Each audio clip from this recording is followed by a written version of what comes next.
CEAP, Centro Espírita Altivo Panfiro. Uma casa de amor. Bom dia aos nossos ouvintes. Que Jesus abençoe a nossa manhã de estudos. Vamos dar continuidade ao estudo do livro Memórias de um Suicida, da nossa irmã Ivone, do Amaral, psicografia através do Espírito Camilo Castelo Branco, ou Camilo Cândido Botelho, como está aqui. E Leon Denis, que coloca a doutrina espírita nessa magnífica obra. A Dilane vai ler o Evangelho e fazer a prece. Capítulo 4. Ninguém pode ver o reino de Deus se não nascer de novo. O item 9. O Espírito sopra onde quer e ouves a sua voz, mas tu não sabes de onde ele vem, nem para onde vai. Pode-se entender como o Espírito de Deus, que dá vida a quem ele quer, ou como a alma do homem. Nesta última acepção, tu não sabes de onde ele vem, nem para onde vai. Significa que não se conhece o que o Espírito foi, nem o que ele será. Seu espírito ou alma fosse criado ao mesmo tempo que o corpo, se saberia de onde veio, porquanto se conheceria o seu começo. De qualquer forma, esta passagem é a consagração do princípio da pré-existência da alma e, por consequência, da pluralidade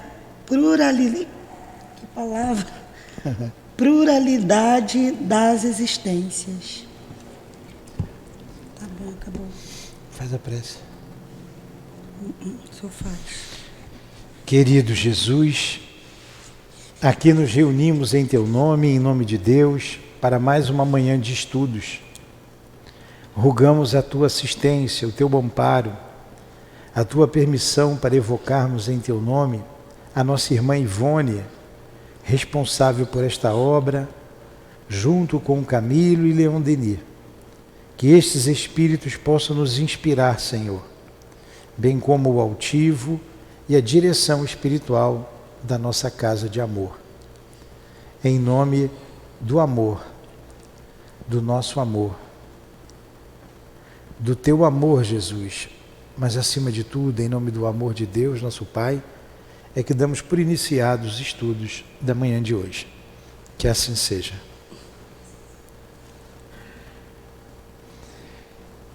Então vamos lá. Então, bom dia mais uma vez. É uma live, mas você que está vindo pela primeira vez pode interromper, pode perguntar, pode fazer colocação. É bem informal. A gente bagunçou um pouco essa live aqui, né? Mas tem dado certo, as pessoas que nos ouvem dão um retorno, que estão gostando, então está atingindo o público, isso é que importa. Então vamos lá, nós estamos no capítulo 12 do livro Prelúdios da Reencarnação. Então esse grupo de espíritos, fazer uma repassagem bem rápida, que eles vêm desde o início, desde do Vale dos Suicidas, passando pela enfermaria, pelo hospital, quando chegaram na colônia Maria de Nazaré, depois de 4 anos de internados, tiveram alta. E depois dessa alta, eles seriam livres para retornar à carne, reencarnar de imediato, ou continuar estudando, aprofundando o conhecimento sobre a doutrina espírita, né, sobre a vida lá no mundo espiritual. Na verdade, os estudos secretos, como eles falam ali, né? Os iniciados, estudos iniciáticos, que nada mais é do que os estudos que nós fazemos aqui hoje, abertamente. Mas antes eles foram visitar a colônia espiritual. Esse grupo passou, em primeiro lugar, pela Torre de Vigília. Era o local onde se aquartelavam os milicianos que tomavam conta da colônia, daqueles que tomavam conta lá do Vale dos Suicidas, e aonde estavam aprisionados os espíritos mais perigosos, que foram suicidas, alguns suicidas homicidas, chefes de falange. E naquele estágio nós estudamos junto com eles a história de Agenor Penalva, que estava 39 anos preso e era um espírito, chefe de uma pequena falange, suicida, homicida, e foi muito interessante conhecer a história do Agenor Penalva. Não dá para eu contar tudo de novo aqui. Dali eles foram, da torre, foram visitar um outro setor da colônia, que foi o manicômio. Foi o último, do manicômio vem para cá, antes do manicômio, me ajudem. A torre foi a primeira, depois eles foram para o isolamento. O isolamento, aonde estava internado Jerônimo de Araújo Silveira. Às vezes falta uma palavrinha pequena, a gente lembra de tudo, né? Onde estava internado Jerônimo de Araújo Silveira, que foi um rebelde do grupo, que cismou de vir à Terra para ver a família. E ele tem uma grande surpresa, uma grande dor, embora aconselhado a não vir, mas ele força uma barra, vem e encontra a esposa com a filha caçula se prostituindo no Cais da Ribeira, lá no porto em Portugal. O outro filho preso por um crime que cometeu, a família toda destroçada, e ele enlouquece, quase que enlouquece. Retorna e, como rebelde, ele vai para o isolamento. E quando eles fazem a visita ali, já estava um tempo distanciado do Jerônimo, conta toda a história da família do Jerônimo, porque Maria intercedeu, ouvindo as preces de Jerônimo, e daí nós tiramos várias conclusões para o nosso dia a dia, para a nossa fé, a gente não deixar de orar, de pedir a Deus, a Jesus, ou a quem for da nossa confiança para nos ajudar. Todo pedido é ouvido. Um pedido justo sempre tem uma resposta. E a resposta veio. A menina foi resgatada, foi ajudada, conseguiu um emprego, veio para o Brasil. O menino também teve a intercessão do Fernando, ele falou somente Fernando, mas a gente sabe que é o Fernando, aquele médium português, Fernando de Lacerda, que era chefe de polícia, intercedeu junto à rainha para liberar o menino, que ele gostou do rapaz, e ele vai para um país da África para trabalhar, e toda a família se ajeitou. Dali eles passaram para o manicômio. Nós até fizemos um programa junto à Rádio Rio de Janeiro, quem quiser ouvir, né? Nós fizemos aquilo que estava ao nosso alcance, de acordo com os nossos recursos, falando do suicídio dos jovens, muitos jovens se matando, aí, se suicidando por causa das drogas. Porque no manicômio, além dos retalhados que elas chamam, aqueles que se atiraram debaixo de trens, ou hoje de metrô, né, que é a mesma coisa, num estado de perturbação muito grande, e os de cocaína. Ela estava falando ali uma palavra que ela não conseguia, plural, né? Plural é muito, pluralidade, fica fácil. Coicanônimos, os usuários de cocaína, das drogas, que estavam, como a gente vê aí debaixo das pontes, essas pessoas são os mortos-vivos, e não tinha a menor condição de responder por si. Mesmo aqueles suicidas que estavam em visita, os viam à distância de pelo menos 2 metros separado por um vidro grande, porque para não se contagiarem ou contaminarem com as vibrações desses espíritos. Dali a gente foi para o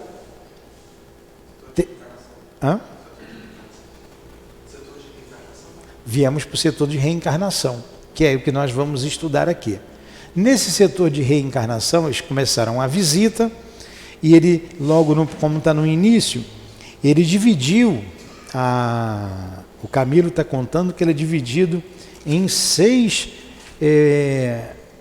assim, é uma instituição dentro da colônia, mas ela é enorme, é uma cidade. Ele diz que é uma metrópole. Metrópole é uma cidade grande, uma cidade enorme. E ali eles veem pela primeira vez a luz do sol, que era um lugar mais leve, eles conseguem ver a luz do sol, eles ficam encantados com a luz do sol. A gente não dá valor, né? Está aqui, ó. Depois de 13 anos, se passaram 14 anos, desde que foram recolhidos do Vale dos Suicidas, que chegaram no Vale dos Suicidas, né? É a primeira vez que eles veem a luz do sol. E esse departamento é dividido em outros departamentos, outros setores, se eu puder dizer assim, que ele diz assim, ó, deixa eu ver como é que ele diz. Compunha-se um importante núcleo de serviço das seguintes seções. Ela fala de seções, todas exercendo as funções destacadas, conquanto interdependentes. Então ele fala do setor de recolhimento, do setor de análise, que é o gabinete secreto inacessível aos visitantes, o setor da programação das recapitulações, número 4, de pesquisas, número 5, planejamento dos envoltórios físicos terrenos, e número 6, laboratório de restringimento, gabinete secreto inacessível aos visitantes. E ele vem falando aqui de cada setor desse, no departamento de reencarnação. Mas isso não é novidade para a gente que estuda André Luiz, que lê André Luiz, tem um departamento de reencarnação, bem semelhante a esse. Então nascer não é uma coisa qualquer, é complexo.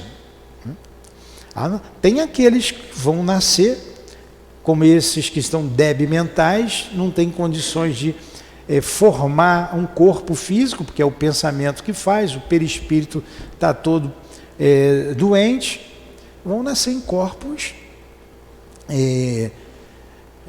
debilitados, com problemas sérios físicos, porque eles não têm cabeça para isso.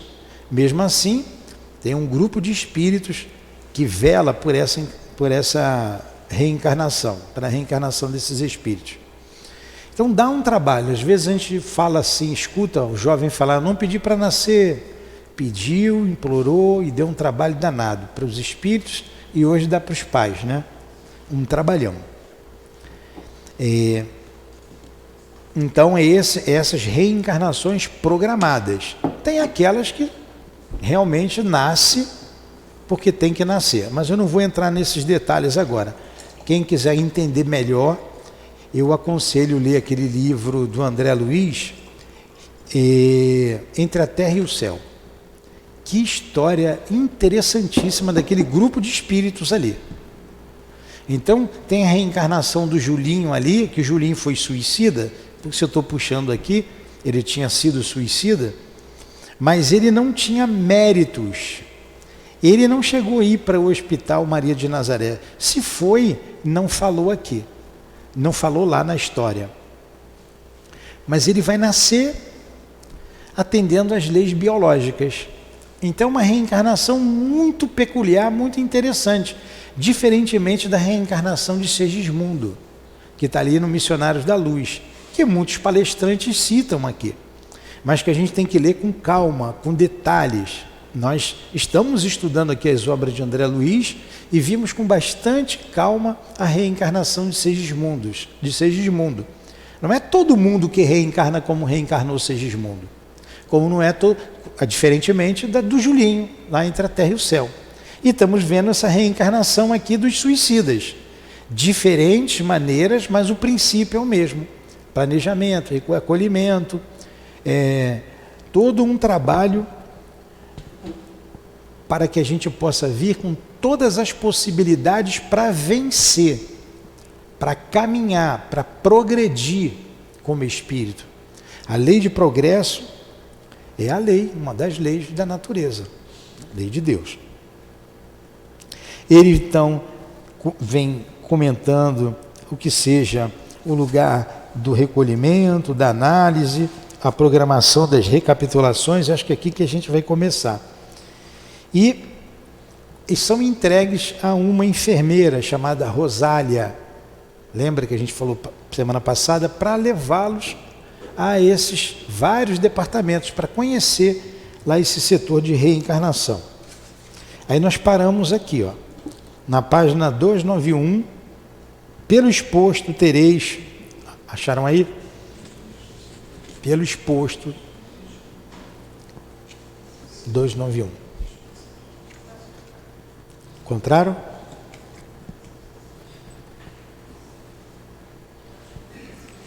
Vai, Edilane, por favor. Não, só pode ler. A Edilane ganha bem pra caramba para fazer, só para ler e não quer ler. Tá bom. Oi. Esse pelo exposto tereis, na minha marcação está de sexta-feira. Então, um pouquinho antes de domingo marcado, existe exceção, no entanto, para os asilados. Não, pelo exposto tereis, convence mesmo? É esse mesmo. É. Guiados por nossos caros amigos canalejas, isso a gente viu semana passada. Aí nós seguimos e paramos aqui. Pelo exposto tereis compreendido. Então vamos lá. Começa, pode começar. Não, só pode ler. Então vamos lá. Pelo exposto tereis compreendido que estas análises justamente serão indispensáveis por fornecerem o cabedal para o programa da existência a seguir. Os méritos e os deméritos daquele que vai reencarnar, as quedas pretéritas mais graves, e que por isso mesmo mais urgência exigirão na reparação, as concessões balsamizadoras que se lhe possam fazer, a urdidura, enfim, da existência projetada será estabelecida por meio da investigação descrita. Preciso será esclarecer, todavia, que tão importante laboração destaca-se em duas partes distintas, ocasionando sensível diferença na forma de operar.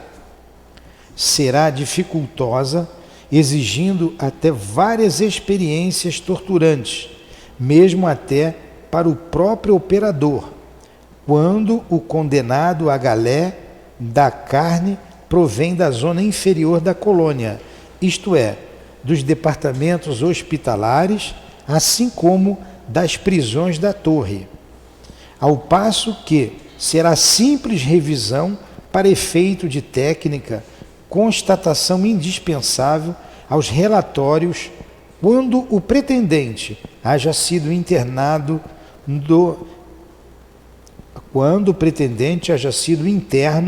do instituto propriamente dito, ou seja, da região regeneradora onde se efetivam os estágios para a reeducação, o colégio da iniciação, etc., para os quais não tardareis a serem encaminhados. De qualquer forma, esse trabalho será grandemente facilitado pelos informes derivados do templo e pelo concurso dos guias missionários indicados pelo astral superior, sem a presença dos quais absolutamente nada será tentado para a finalidade da reencarnação. O que ele está dizendo aqui? Não é tão simples assim, né? Dependendo do espírito de onde ele venha, ou da torre, como ele colocou, de uma zona inferior da colônia, traz trabalho, dor de cabeça até para os técnicos, para aqueles que planejam a reencarnação. Agora, uma coisa importante que ele disse aqui, que é uma análise uma análise profunda, uma análise individual. Cada caso é um caso. Vocês pensem então em alguém que reencarna, que vem como suicida. Pode ser que tenha alguns de nós aqui que já foi suicida, ou em encarnação passada, ou em outras bem mais atrás. E você repetiu o erro. A gente tem um exemplo, que foi a Dona Ivone. Como custou caro a ela. E a dedicação dela na última encarnação, como Ivone. Como Leila, ela tinha tudo. Tinha tudo. O pai que tanto a amava, uma família, o pai que a amava muito, teve acesso à doutrina espírita, porque o pai era espírita, era bonita, rica. Olha o sonho de toda mulher: bonita, rica, inteligente, sensível, exímia tocadora de piano. Não sei se é tocadora de piano, tá certo falar assim? Tocava piano, pianista, né? Pianista, pronto, aí a sensibilidade da mulher. Pianista, tocava Chopin com mestria. Então, bela, rica, amada, muito querida, porque o Charles vem junto dela há muito tempo. E se suicida. Se deixa levar pela vaidade, né? E acaba traindo a família, deixando o marido, a filha, e vem culminar com o suicídio. Colheu o que plantou, sorveu as dores que tinha que sorver, e vem como Ivone. Em 1900 ela reencarna, 25 de dezembro de 1900. Está o Charles, está o Dr. Bezerra, está todo mundo ali apoiando ela. Esse espírito valoroso. E o que ela fez nessa encarnação? Então ela não tinha família, que ela desprezou. E o mais grave, lembrava da família anterior. Cadê a minha carruagem? Estava numa família pobre. Cadê os meus vestidos? Onde está o meu pai? Você não é meu pai. Olha quanta dor para uma criança. Ela lembrava de tudo. E os guias diziam para ela assim, olha, ela tinha um sonho de casar. Você não vai casar. Nessa encarnação, você não vai casar. Também, né? Não vai casar. Você vai trabalhar, você vai se dedicar, você tem um trabalho a fazer. E ela não frequentava, ela não entrava em qualquer centro espírita. Olha só, isso aí é um alerta para nós. E ela diz lá naquelas obras dela, Devassando Invisível, Recordações da Mediunidade, é no Devassando que ela fala. Nós estudamos aqui as obras da Dona Ivone quinta-feira. Porque faltava disciplina nos centros. Faltava disciplina. Ela só entrava no centro que o guia dizia que ela podia entrar. Uma vez uma pessoa disse para mim, a tua casa, eu falei, essa casa não é minha. Não, a casa é sua sim, Nilton. Eu falei, não é minha. Se a casa fosse minha, estava o meu personalismo aqui. Eu não falo nada da minha cabeça. A gente segue a direção espiritual. Então manda estudar, vamos estudar. A gente segue a Kardec e a Jesus. Eu exijo a disciplina. Eu sempre fui muito disciplinado. O meu papel é esse. Porque se deixar, a gente perde. E o que mais de valioso a gente tem? Os nossos guias. Será que a Dona Ivone estaria aqui se tivesse bagunça, desorganização, falta de disciplina, de critério, personalismo? Ela sempre fala dessa questão do personalismo.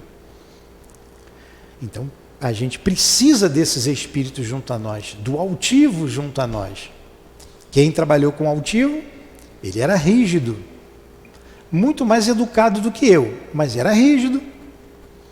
E com ele estavam espíritos rígidos, como o Baltazar, como o Dr. Erma, como Antônio de Aquino.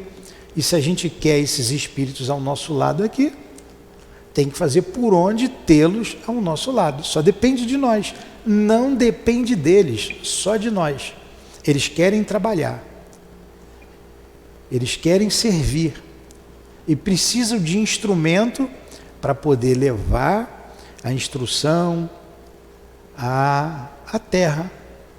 A terra, vocês sabiam que o objetivo da doutrina espírita é alavancar o progresso moral da terra, da humanidade? Está lá no Livro dos Médiuns. Levar o progresso moral à humanidade. O progresso intelectual está cada vez mais crescendo, mas o moral, então essas ideias espíritas da reencarnação, da comunicabilidade, da imortalidade, da unicidade de Deus e etc, etc, e isso vai, quando alcançar toda a humanidade, a gente vai mudar o nosso proceder. E no mundo de regeneração, precisamos ter essas ideias arraigadas, fixadas, esses conceitos fixados em nosso ser. Então ele está falando aqui da importância da vida, da importância, quanto trabalho dá para a gente reencarnar. E a Dona Ivone foi reincidente e teve que trabalhar muito. Ela não ia em qualquer lugar, em qualquer festa, só ia quando eles autorizavam. Assistir uma peça teatral. Olha que vida regrada. Por quê? Porque foi indisciplinada. Por quê? Porque foi rebelde. Foi rebelde. Como Leila, rebeldia pura. Depois vem as consequências daquilo que a gente faz. Aconteceu com ela, conosco não será diferente. Não é diferente. Alguma pergunta? Colocação? No question? Então vamos continuar aqui. Estabelecida, quer ler um pouquinho, Dilane? Posso ler? Vai lá. Estabelecida a programação. Concluído o esboço. Aqui, ó. Estabelecida a programação. Sim, já vi. Das lutas expiatórias. Aqui, ó. Estabelecida a programação. Isso. Concluído o esboço das lutas expiatórias ou reparadoras daquele que vai reencarnar, de acordo com suas forças de resistência moral, possibilidades de que disponha para a vitória. Só um instantinho, ponto e vírgula. Olha o que ele disse aqui. Estabelecida a programação, concluído o esboço das lutas expiatórias ou reparadoras daquele que vai reencarnar, isso aqui eu quero destacar, de acordo com suas forças de resistência moral. Aquela frase que a gente sempre escuta, Deus não coloca fardos pesados em ombros frágeis. Então a dor vem de acordo com aquilo que a gente pode suportar. De acordo com suas forças de resistência moral. Porque o que vai acontecer? A prova, um dos conceitos de prova é a fixação de conceitos, ou a valorização da vida. Nós já falamos aqui, vamos repetir. O progresso, ele não é em linha reta, não é em linha, é uma espiral, como diz Leon Denis. Né? A grande a espiral evolutiva, né? Do simples ignorante até a angelitude. E se nós estamos aqui no devido patamar dessa espiral, e aqui eu me suicidei porque perdi todos os meus bens. Como aconteceu com Jerônimo, era rico, comerciante de vinho, se endividou, se suicidou. Ele vai ter que passar de novo uma determinada etapa da vida dele, normalmente com a mesma idade que ele se suicidou, perder tudo, perder toda a sua riqueza, e ele vai vir na mente dele, vai assinar o sinal amarelo, pi, pi, pi, porque foi ali, naquela dor, que ele se suicidou da outra vez. Ele vai passar por ali, perdeu tudo. Ele vai precisar valorizar a vida, continuar vivendo, buscar recursos para continuar a vida. Se ele aqui, novamente, não valorizar a vida, que vai vir na cabeça dele, ele se suicida de novo. Porque ele fraquejou justamente quando ele deu mais valor ao que é da matéria, ao que é material, as riquezas materiais, do que as riquezas espirituais. Então ele tem que ser experimentado justamente nisso, onde ele faliu. Olha como o suicídio retarda, né, o nosso progresso. Porque você estaciona, você está devendo a lei. Você tem que passar por aquela etapa novamente. E você se prepara para retornar e ter condições, como ele colocou aqui. Condições, as dores serão, de acordo com as forças de resistência moral, para ele não falir. Isso em tudo para a vida, tudo na vida. Aqui a gente está tratando do suicídio. Continua, Edilane. E o objetivo, conseguir a vitória. Todos conseguiremos a vitória um dia. Previsto os empreendimentos que possa concretizar a par das expiações, as realizações, para que possua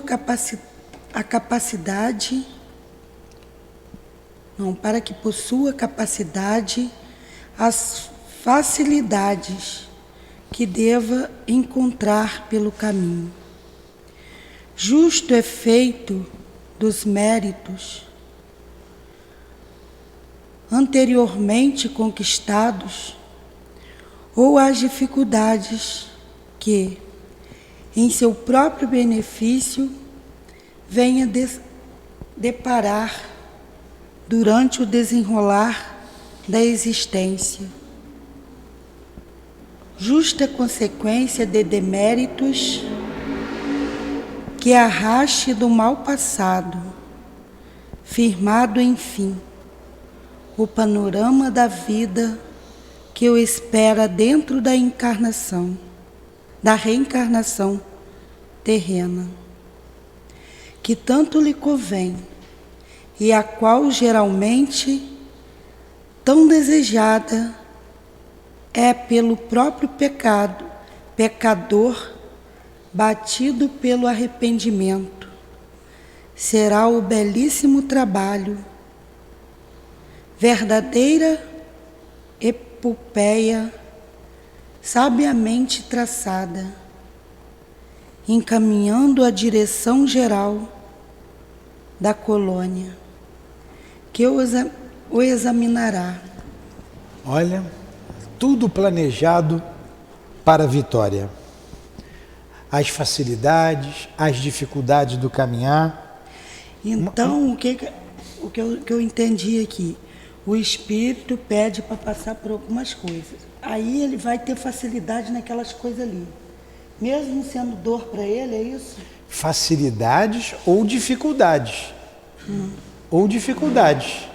Pode ser as duas coisas. Você vê uma dificuldade para Dona Ivone. Vamos pegar a Dona Ivone. Ela foi pobre. Ela vivia da costura. Ela nunca teve uma casa própria. Ou morava de aluguel, quando podia pagar, ou de favor. Os últimos anos da vida dela, ela morou com a irmã. Na casa da Elizabeth Operti, amiga nossa, que nos ajudou aqui no início, mas mora lá em Teresópolis. Ela é sobrinha da Dona Ivone. Então, isso é uma dificuldade, a pobreza.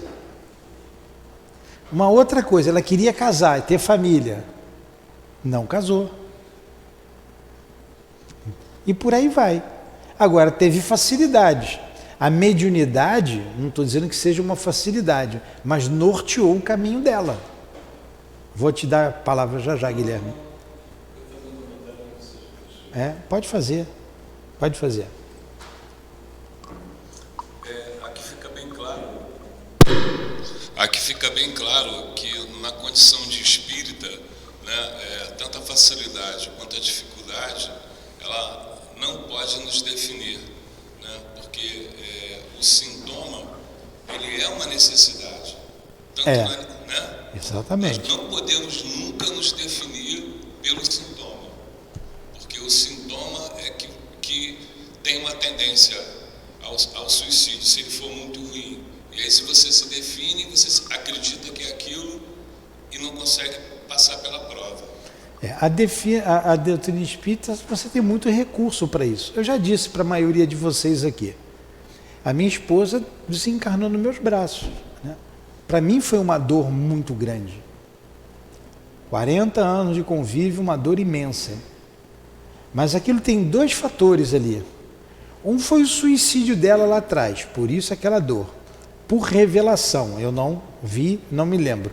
Por revelação de mais de um médium.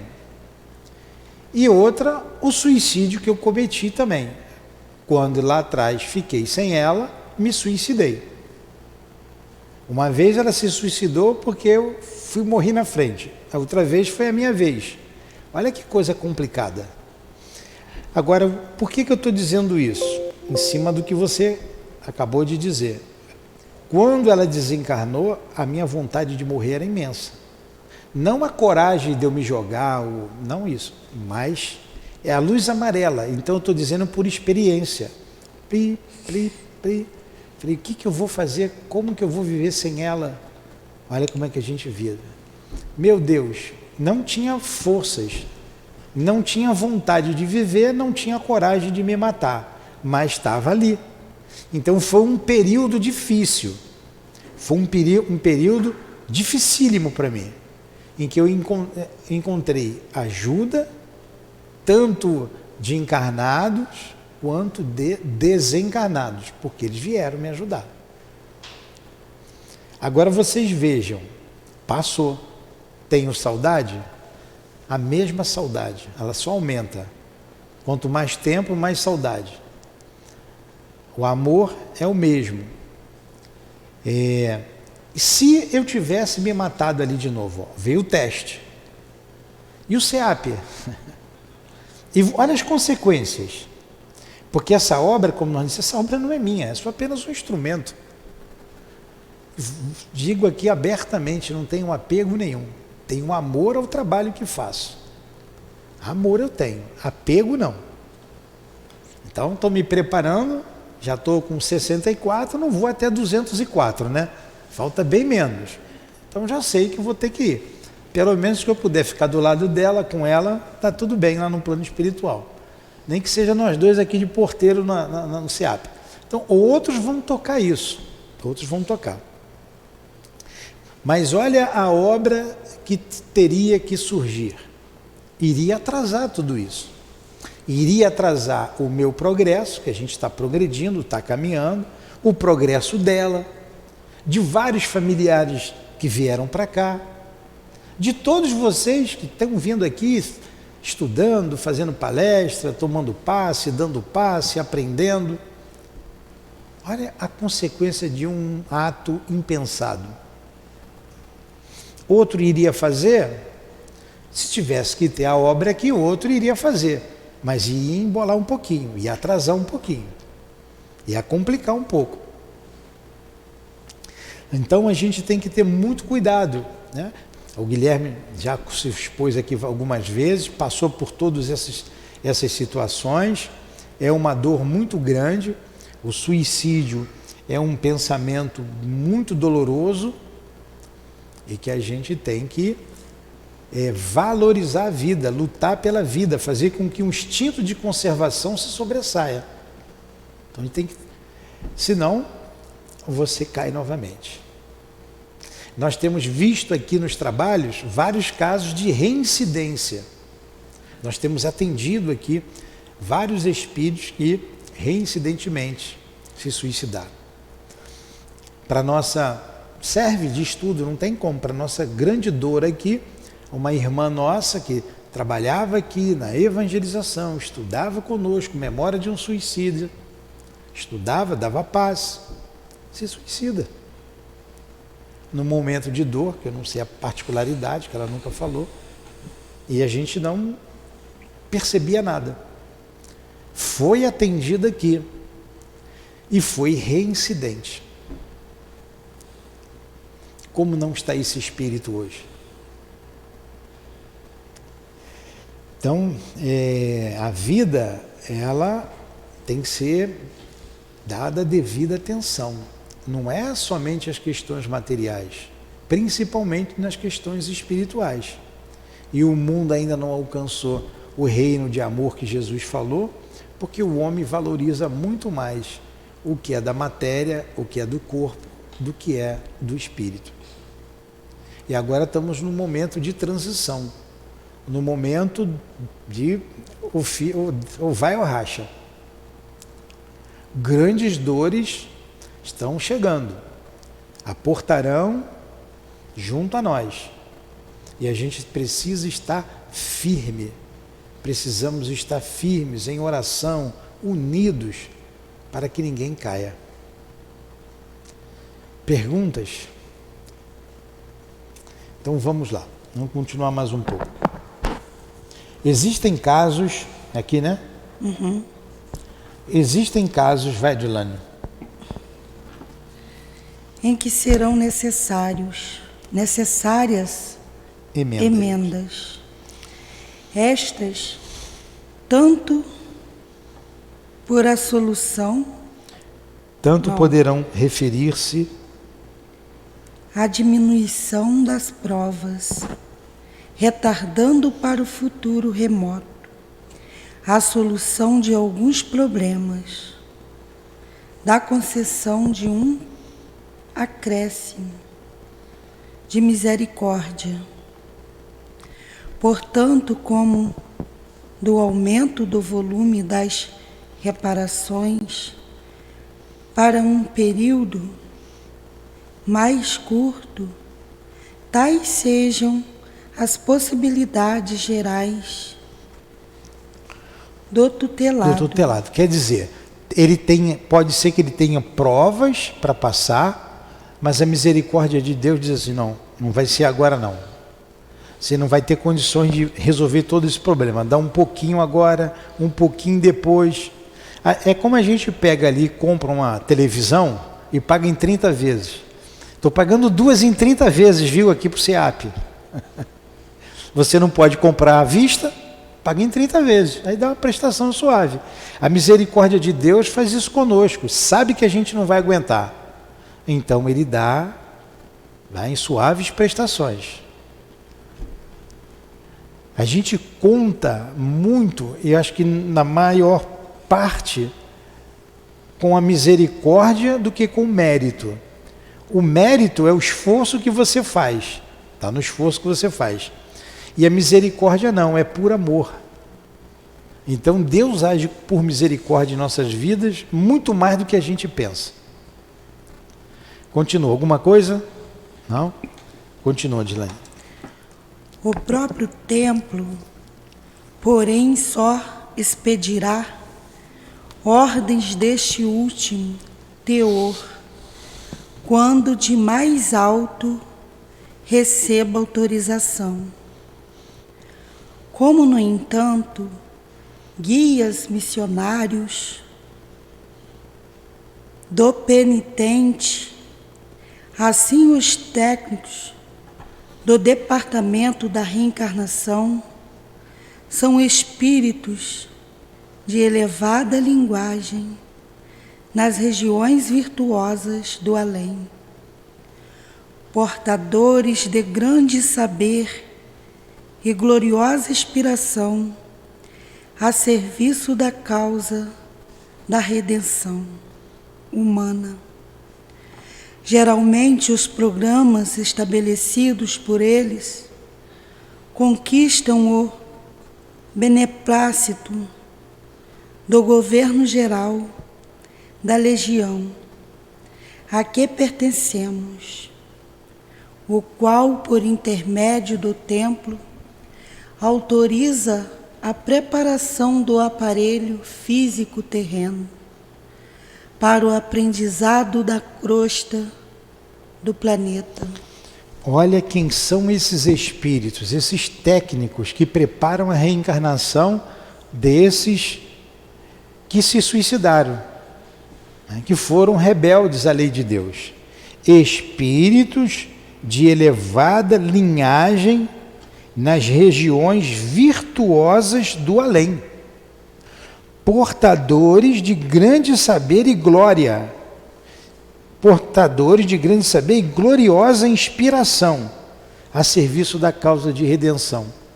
Olha quanto amor, quanta misericórdia de Deus para atender esses espíritos, que o objetivo é o progresso, é o objetivo de todos nós. Volto a dizer, quiçá nós aqui já não passamos pelo suicídio. Dando essa aula, falando da outra aula de suicídio também, que está ali no Dramas da Obsessão, que nós estamos estudando aqui. Semana passada, 2 pessoas levantaram o braço aí, 2 senhorinhas simples, e uma delas falou, eu me lembro. Então ela falou para mim, ela falou para a gente aqui, ela se expôs aqui, a gente pode dizer, né? Que ela tinha muita vontade de casar, nunca casou, mas ela lembrava com constância da vida passada dela, que ela era muito rica, estava sempre num cavalo, era muito bonita, tinha família e se suicidou. Aí ela disse assim, mas o suicídio eu nunca vejo, mas eu sei que me suicidei. Aí, mas ela contou o que aconteceu com ela. Ela é pobre, então ela era muito rica, é vizinha nossa aqui na comunidade aqui perto. Então veio com a pobreza. Tinha família, veio sozinha. E ela ficou internada 7 anos com um problema estomacal muito sério, porque ela não podia comer nada. Durante 7 anos, ela só comia ela disse o nome, não tem essas... Teve uma época aí que estava em moda fazia uma vitamina, né? Como é que é o nome daquilo? Suplemento. Shake, suplemento, não sei se é a palavra. Ela só tomava um suplemento no hospital. E não era injetável. Pela sonda. Agora vocês imaginam, ficar 7 meses sem poder comer. Que saudade do feijão com arroz, né? A gente reclama sem poder comer, somente através de sonda. Eu vou falar que é shake, né? Mas não é um alimento lá que eles davam a ela. Até que um dia ela não suportou mais aquilo e começou a vomitar. Quando ela começou a vomitar, o médico disse assim, está na hora de você comer outro alimento, então não vai ser mais por sonda. Aí é que ela teve alta e começou a se alimentar. Como ela disse que não lembrava do suicídio, isso mostra o quê? Que ela se envenenou. Né? Tudo indica que foi o veneno. A médium que estava aqui viu. Ela se envenenou. Olha a dor, isso para a gente ir valorizando a vida dessa senhorinha. Ela me pediu que precisava de um fisioterapeuta. Eu falei, eu vou falar com uma pessoa amiga. E fui até aqui perto, com ela pela rua, andando. Até a clínica, que bem pertinho do lado. Só que estava fechada. Só está fechada. Outra hora eu vou ver para a senhora. Eu vou falar com ele e a senhora me procura aqui no sábado. Tá bom. E eu fui para casa. Dali mesmo eu fui para casa. Eu tive um problema na barriga, de estomacal. Eu não tenho diarreia, não tenho nada disso. Que eu quase morri de dor. Olha o contato, a vibração que faz. Eu só fui melhorar, isso foi umas 2 horas da tarde, a hora que eu saí daqui, eu fui para casa tomar banho para retornar para as aulas. Eu só fui melhorar quando eu voltei para cá, para a aula. E eu vi assim, meu Deus, eu não vou conseguir dar aula, não tem ninguém para ficar no meu lugar. Me ajuda, o que está acontecendo comigo? E a diarreia, mas com muita dor, muita dor. Quando eu cheguei aqui, num passe de mágica, sumiu tudo. Aí a gente entende a vibração que esses espíritos passam. E você tem um pouquinho de sensibilidade, tá vendo? Sente. Como a coisa é séria. Como é sério viver e como é doloroso se matar. Mas vamos continuar aqui mais um pouquinho. havíamos estacionado... Não, vamos ler essa observação aqui embaixo, tem a nota da médium, né? Eu vou ler a nota da médium, que é pequenininha a letra, você lê aí lá em cima, de lá depois. Ó, não se deverá fazer conclusões exageradas dessa exposição. Antes da encarnação do espírito, o espírito poderá escolher as provocações da pobreza, por exemplo, sujeitando-se então às peripécias do grau de pobreza que lhe convém acarretar para a sua existência. Não se inferirá, portanto, que no além-túmulo houvessem sido discriminados minuciosamente todos os detalhes e acidentes da pobreza prevista. O que ele está dizendo aqui? É o que está no Livro dos Espíritos. Você está andando na rua e caiu uma telha na tua cabeça, uma pedra na tua cabeça que não estava previsto. Força das circunstâncias. Então, vai viver na pobreza. Os detalhes, né, fica por nossa conta, as nossas escolhas. A gente só escolheu ser pobre. Se houver de cegar ou tornar-se mutilado, isso virá a acontecer sem que se torne necessário apontar a programação feita antes da volta ao corpo carnal. O acidente ou a enfermidade que o conduzirá ao estado conveniente de provocação. Isto o que se depreende das obras básicas da doutrina, né? Como nós falamos aqui, lá do Livro dos Espíritos. Então, os detalhes da vida correm por nossa conta. Agora, a pobreza, né, a posição social, a gente programa. O sexo, a gente programa. O lugar que a gente vai nascer, a gente programa. Serei homem, nascerei no Brasil e pertencerei à classe média. Ou serei pobre, ou serei rico. Isso tudo você programa. Agora, o que você vai fazer da pobreza ou da riqueza, do sexo que você tem, da sua força física ou da debilidade física, é com você. É com você. Então, continua, Adilane. Alguma pergunta? Havíamos estacionado sobre as frondes dos arvoredos ao longo da avenida por onde palmilhávamos e ouvíamos tais exposições interessadíssimos, lembrando-nos ainda das notícias que nos forneciam certos livros antigos sobre aulas ministradas por Pitágoras, Sócrates e Platão, rodeados de discípulos e mais ou menos baseadas em princípios análogos, à sombra dos cortinados, dos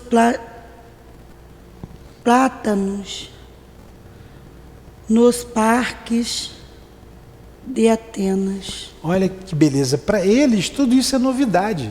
Isso que a gente está ouvindo aqui, eles estavam ouvindo pela primeira vez.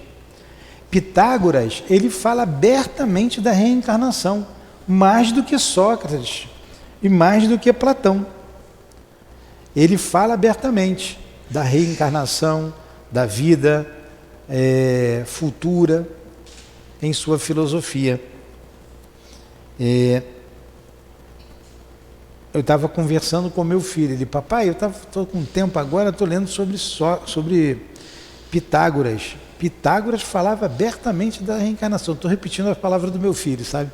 Ontem de noite eu estava conversando com ele. Falei, é isso mesmo. Mas Sócrates, Platão, até que no Evangelho tem aquele início ali, né, os precursores da doutrina espírita, que fala da reencarnação. Ele não, mas Sócrates ia muito mais fundo, Pitágoras ia muito mais fundo. Falava muito.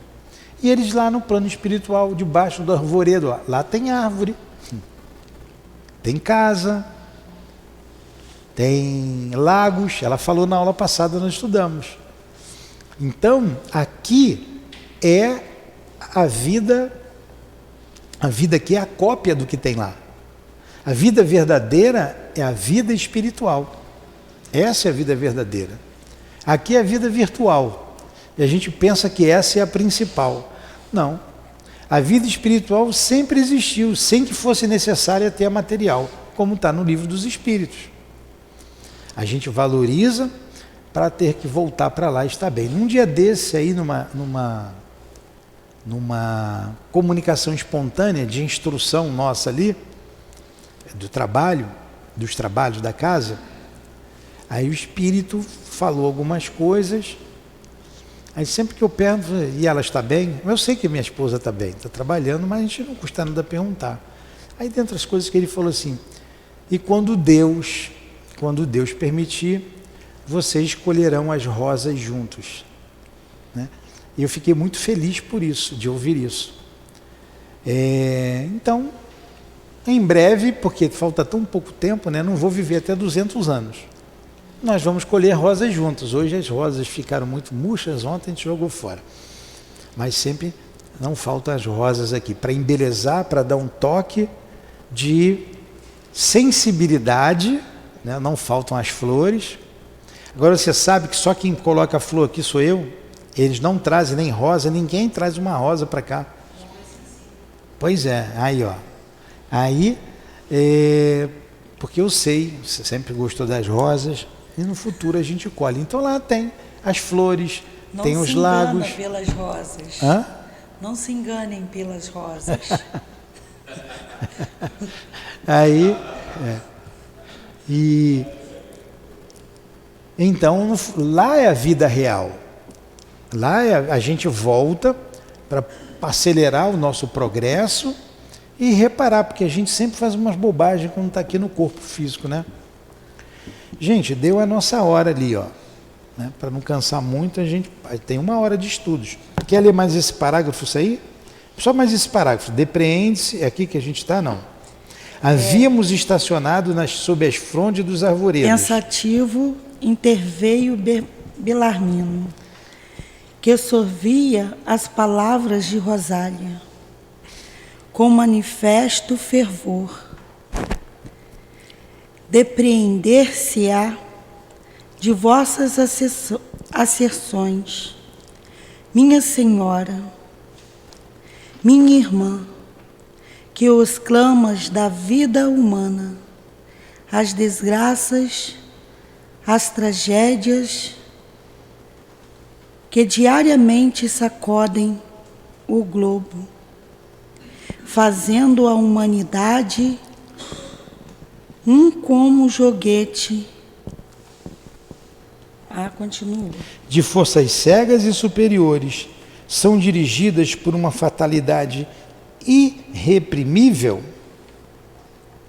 Então ele está dizendo, se tudo isso que vai acontecer na programação da reencarnação será joguete de uma fatalidade.